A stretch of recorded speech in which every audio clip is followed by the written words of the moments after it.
I'm here today with Peter Boyce, who's an associate with General Catalyst Partners, one of the top venture capital firms today. He was the co-founder of Rough Draft Ventures, and he's helping lead General Catalyst's New York office. And Peter, cannot thank you enough for taking the time today. The way I like to start all of our programs is for you to talk a little bit about where you grew up and how you got to where you are today. Sure, absolutely. Thanks so much for having me. I grew up here in New York. I was very lucky to grow up in the Bronx. I think all throughout kind of like elementary and middle school, it was pretty clear that I was more of a math kind of physics geek than anything else. Played a lot of like Magic the Gathering, which is like this card game, and video games. But I think right around when I was leaving middle school and heading into high school, I think I realized I was truly passionate about math and physics, and that led to understanding computer science more.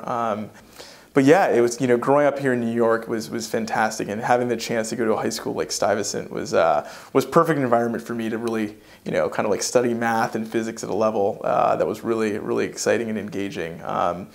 And a big part of that high school experience was for me starting my first company. So I was very lucky to start a computer consulting business called Guy Computer Services. And honestly, it started out me just doing that with my mom, like helping set up her computer and things like that. So that kind of gives you a quick sense of what it was like for me growing up here in New York. Was Steve Jobs an idol of yours? You know what? I'll tell you who was an idol for me. I'd say Larry and Sergey from Google were, I think, huge for me. Seeing that company go public when I was maybe a sophomore in high school, maybe a freshman in high school, was just amazing because I remember the day when someone told me about Google, and it was just so amazing to hear about and be like, what do you mean something aside from Yahoo? Like, what are you talking about? And to learn more about that company was fantastic. But I'd say, my idols, growing up were anywhere from mathematicians, physicists like Stephen Hawking, and also amazing technologists like Steve Jobs, which we've got featured in our office here. Sure. Yeah. So then you went to Harvard College, and your entrepreneurial, drive and what have you, zeal, still carried into college. You still had a number of other projects that you continue to work on. Tell us a little bit about those. So, I've always been excited to do and pursue things outside of my classes as well. And so at Harvard, I was very lucky to realize that there was this amazing community of engineers and entrepreneurs, computer scientists that wanted to, do things outside the classroom, whether it's, creating websites, creating apps. But there was never really kind of a community around this. So you knew that other people were working on things in their dorm rooms. They're certainly taking the right classes, giving them the skills to do that. But there wasn't a regular forum for us to kind of get together and either collaborate and learn what other people are working on. So I was very lucky to, with a group of friends, start a group called HackHarvard. And a lot of folks hear HackHarvard and they're like, oh my gosh, you're hacking Harvard, that's so not good. Not about security breaches and things like that. But so we had a group of students basically kind of co-working together. We gave them access to mentors, to technical classes, and basically did like a demo day at the end of it, almost like Y Combinator style. And we had professors and folks from the community come out to see the student project presentations. And I think it was like that moment that I realized like that's what I was at school to do. Really, finding folks that wanted to build things, to leverage their skills, and really kind of, creating community around that. And I was lucky to do that later on with Rough Draft Ventures, the work I lead now with General Catalyst. In a lot of ways, that's how I ended up in venture. Tell us a little bit more about Rough Draft. Yeah, absolutely. So Rough Draft Ventures is a student-led team that we bring together each year to invest in student-led startups. So finding great entrepreneurs at the campus level across the schools in Boston.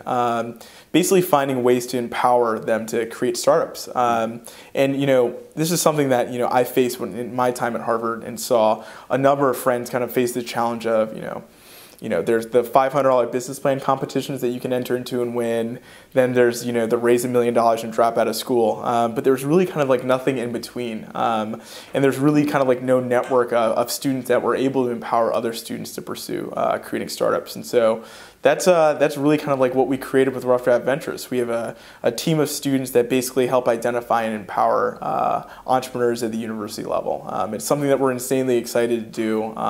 Something that we're just increasingly seeing just folks are going to continue to build amazing companies in their dorm rooms. Yeah, that's got to be a blast. You got to absolutely love doing that. Yeah. And I will say that a lot of your peers probably ended up going to Wall Street. You chose to go into venture capital, and to get a job at General Catalyst as a junior person is not an easy task. How did you make that happen? You know, I spent my senior year basically trying to create and cultivate a student-focused fund to back student entrepreneurs. I had gotten to know the team at General Catalyst a little bit before that. They ended up sponsoring and helping support a lot of the work I was doing at Harvard. And I was very lucky to work with them to create Rough Draft Ventures. And it made sense for me, you know, my senior year to try out an opportunity in venture capital. You know, I'd worked at a startup before. I'd been exposed to it a little bit. This opportunity to help open an office here in New York was something that was very special. Okay, and you've been given the mandate to look for disruptive, companies out there. How hard is it? I mean, it's incredibly competitive to find these companies to invest in. What's the landscape like? What's great is like the activity levels are insanely high, which means that we've got, our days are filled, which makes us very happy. I think a lot of it is, so number one, just leveraging our existing portfolio to help us, build reputation and brand here in New York. So, we're investors in Warby Parker, we're investors in, Chloe and Isabel, we're investors in The Fancy, we're investors in a company called Handybook. And so we've got a great network of founders that have worked alongside us and kind of like know what it's like to work with General Catalyst. These folks are always meeting great new founders of companies, and so finding opportunities to work with them. But it's definitely competitive. But the beauty of venture is it's as competitive as it is collaborative in a way. It's truly a syndicate business, and so we're very lucky to work alongside a number of early stage seed firms here that we are lucky to be co-investors with, whether that's Founder Collective, Lehrer, Box Group, and so it's exciting for us to have a full-time team here to interface with our collaborators. But for us, it's just about finding companies that we think can totally change the ecosystem and the landscape here in New York. Got it. And what's bigger now, New York or California? Or Boston? Who's the winner right now? Who's the king in the VC world? Yeah, this is a good question. Well, we've staked our careers here in New York, voted with our feet in a way. But I think from a diversity perspective of just being able to interface with so many different industries, whether that's banking, marketing, fintech. I think there's a lot of really great industries and really a lot of great entrepreneurs that are going to build companies that is technology that's going to empower and change these existing industries. And New York has been the epicenter for a lot of these industries for a long time, and so to see like the technology empowered and influenced versions is something that we're really excited about. And I'm personally very biased towards this ecosystem here in New York.